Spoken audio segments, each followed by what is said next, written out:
affaire bi moom la. Merci Khalifa mais balaa may tontu sa question nga juste me revenir sur le cas de Pape Malick Ndour. Ouais. Alors d'abord di rafetlu décision bi nga xam ne jël nañ ko à son encontre. Parce que damay faral di wax man je suis un républicain.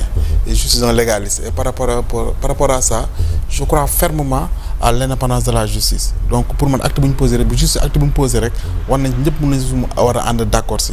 li am nii ça prouve pas le contraire Ousmane Sonko mooy jàppee Diomaye mooy bàyyiwaate. non xam nga man quand on était du côté de l'opposition. dafa am lu ñu doon xeex.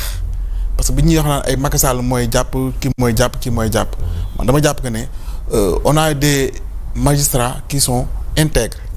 même bu dee Ousmane Sonko taxaw na fi xas magistrat wax leen lu ko neex mais dama jàpp ne man on a des magistrats parce que j'ai la chance moi je suis juge de formation j'ai la chance d'avoir beaucoup d'amis et d'anciens promotionnaires qui sont devenus magistrats ñoo xam ne xam naa leen xam seen intégrité xam seen loyauté à la justice donc je peux pas me permettre am benn appréciation négative si nit ñooñu et par rapport à ça aussi maa ngi ñaan aussi ki nga xam ne mooy sama frère di sama grand frère di sama xarit di Maodo Malick Mbaye maa ngi koy ñaan incha allah yàlla taxaw ko génne que dans les liens d'état ancien de l'ANAMO c'est un grand ami à moi et ça je le réclame donc di ko ñaan yàlla génne ko si les liens d'état les liens de tension voilà donc loolu laa si bëggoon wax si le cas de Pape Malick Ndour. Alors Khalifa on est au mois de juin ba fàttaliku barke de moo nekkoon le 23 juin exactement n'est-ce pas le 23 juin 2011 le peuple sénégalais c'est pour dire que le peuple est souverain et donc par rapport à ça projet de loi bi nga xam ne amoon na fi bu nga ko jaaree Assemblée nationale le peuple s'est levé comme un seul homme pour dire non et pour leur faire comprendre que le peuple est souverain. Contre le ticket présidentiel et le cadre bloquant bi nga xam ne le président Abdoulaye Wade dugaloon na ko au niveau de l'Assemblée nationale. Alors pour dire quoi? Pour dire que comme ni ko maître Moussa Sarr waxee Sénégal depuis 1992 les réformes constitutionnelles majeures yi am yëpp c'est issu de consensus. C'est issu de dialogue. Le président de la République quand il s'est agi des avant-projets de loi les 4 avant-projets de loi yi xam ne moom la bëgg a proposer il a pris le soin au-delà du fait que mu am un dialogue politique am un dialogue sur le système politique sénégalais de proposer ces avant-projets de loi à l'appréciation des Sénégalais joxe benn numéro vert wala benn foo xam ne en tout cas ku si nekk appréciation bi nga si am xalaat bi nga si am di nga ko mun a apporter ñu xool naka la ñu koy tëggee pour avoir le maximum de consensus possible parce que pour man njiit noonu la war a doxee. Alors qu'est-ce qu'on a remarqué et c'est juste pour rappeler que avant le projet de loi bi ñu koy am comité de relecture bi je le dis et je le répète ceux qui se réclament aujourd'hui ou bien ceux qui aujourd'hui veulent porter cette proposition de loi là ñi ngi woon ci comité de relecture boobu en l'occurrence le président du groupe parlementaire Pastef muy Ayib Daffé et l'ancien président de l'Assemblée nationale qui actuel premier vice-président de l'Assemblée nationale muy El Malick Ndiaye donc tey jii ñoom ñoo porté proposition de loi boobu noonu d'abord ça montre que il y a une inélégance un manque d'élégance vraiment de la part de ces gens-là et de la part de la majorité alors que majorité warul doxee noonu loolu benn la donc bi loolu amee au-delà du fait que jël nañ dugal proposition de loi yooyu li ñu gis mooy ils veulent nous faire porter des réformes constitutionnelles fortes ou bien extrêmes alors que Sénégal comme ni ma ko waxee li ñu yàgg taama di doxee mooy waxtaan. soit dialogue soit référendum mooy dialogue. Mais avant référendum mais dialogue en fait quoi vraiment gis nañ ko même en 2016 quand il s'est agi de faire le référendum il y a eu vraiment dialogue bu yàgg boo am. Après les gens peuvent ne pas être d'accord. Mais Pastef def ko sur les réformes constitutionnelles def ko ci code yi nga xam ne ñaar lañ soumettre ngeen ko Assemblée nationale delloo ko commission le président Diomaye dafay seetaan mel ni ku ci ànd. non xam nga le président Diomaye Faye c'est un homme de paix c'est un homme de valeur mais aussi c'est un homme de consensus et de dialogue. yaa ngi comprendre te jàpp na ne xam nga dañuy wax séparation des pouvoirs.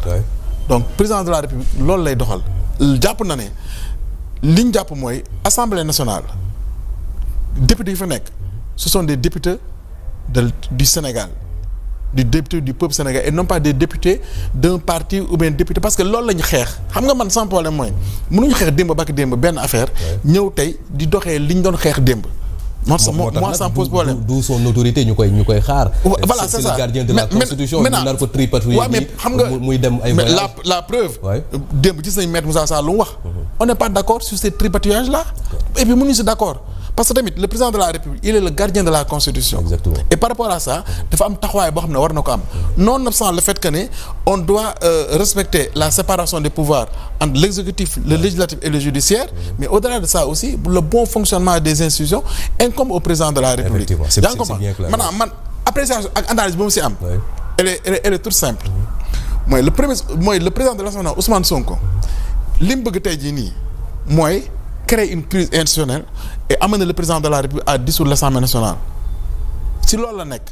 loolu bëgg pousser ko à la faute. pour pousser ko à ce que mu dissoudre l'Assemblée nationale et pour qu'on aille à des élections le plus rapidement possible parce que xam na ne si bu loolu amut d'abord les gens vont continuer à découvrir la personne de Ousmane Sonko et donc vraiment xam ne waaja du moom li ñu jaayoon du moom. et ça va nous permettre aussi. xam na ne bu ñu continuer dynamique bu ñu nekk de structuration bu ñu nekk de la coalition Diomaye Président on va connaître cette dynamique là te moom li mu bañ instant yi li mu mooy ñuy xaar ba janvier février mars pour dem élection li mu bëgg mooy ñu dem élection tey comme ça les gens n'auront pas le temps de découvrir la vraie personne d'Ousmane Sonko. et maintenant mais li am ba des mooy aujourd'hui le Sénégal ne peut pas se permettre tey jii nii d'avoir une crise institutionnelle parce que il faut ñu xam lan moo ñu war instant yi Sénégal si lan la ñuy xaar mooy essayer de trouver et de gérer au mieux le quotidien des Sénégalais. Effectivement si loolu la Sénégal soxla si loolu la ñuy xaar le quotidien des Sénégalais ak li nga wax junj léegi mooy la restructuration gis nañ ne le ministre Serigne Gueye Diop joxe na ci un peu l'avis wala fi ci gouvernement bi toll fi mu nekk nii alors. mais sur ce point là après je pourrais revenir sur la restructuration. ba yéen la ci interpellé on l'a dit li am fi mu nekk nii Assemblée nationale ça nous rappelle 23 juin bu 2011 pour moins que ça opposition bi ñëpp génnoon faire face à Abdoulaye Wade on voit que l'opposition parlementaire vous n'êtes pas très présente ce leader Thierno Alassane Sall Assemblée nationale pour au moins bañ lii nga xam ne jàpp ne constitution bu ñu koy laal dañuy demander l'avis du Sénégalais. waaw nga permettre ma rek ma aborder la question de Pape Malick Ndour avant may tontu sa question. Je pense que le cas de Pape Malick Ndour aujourd'hui Sénégal à la limite c'est ridicule. dafa mel ni ñu sàcc benn affaire. ren.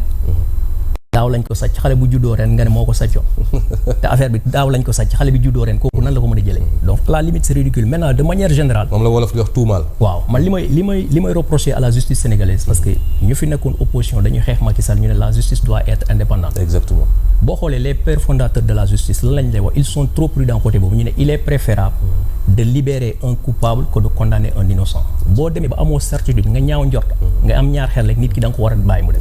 Je prends le cas de Mansour Faye jàpp nañ ko fi parquet bi arrêté ko ñu tëj ko à la fin ñu libéré ko ñu ne non lieu ma jël le cas de Farba Ngom jàpp nañ ko tëj plusieurs mois je dirais même presque 1 an ñu libéré ko ñu ne contestation sérieuse je prends récemment le cas de Pape Malick Ndour Sophie Gladima le cas de comment dirais-je là Lat Diop léegi man li may naan pourquoi se précipiter justice naka mener ses enquêtes boo demee ba am lu leer waa ji jël na mais nga ñëw arrêté ko tu ne peux pas priver une personne de liberté nga ñëw tëj ko 2 mois après finalement nga ñëw libéré ko ça c'est un deuxième point tamit dama gis fi suñu justice fan la lajji dama gis fi ñu jàpp benn nit parquet bi condamné la 10 mois ñu tëj la 10 mois wala 11 mois boo demee ci juge bi mu atte la mu daan la 6 mois je prends l'exemple du doyen Moustapha Diakhaté effectivement bu ñu ko attee normalement 6 mois la war a tëdd alors que tëdd na plus de 10 mois je prends le jeune di Abdou Nguer bu ñu ko doon jugé il a purgé plus que sa peine je pense que côté boobu tamit suñu justice c'est des constats malheureux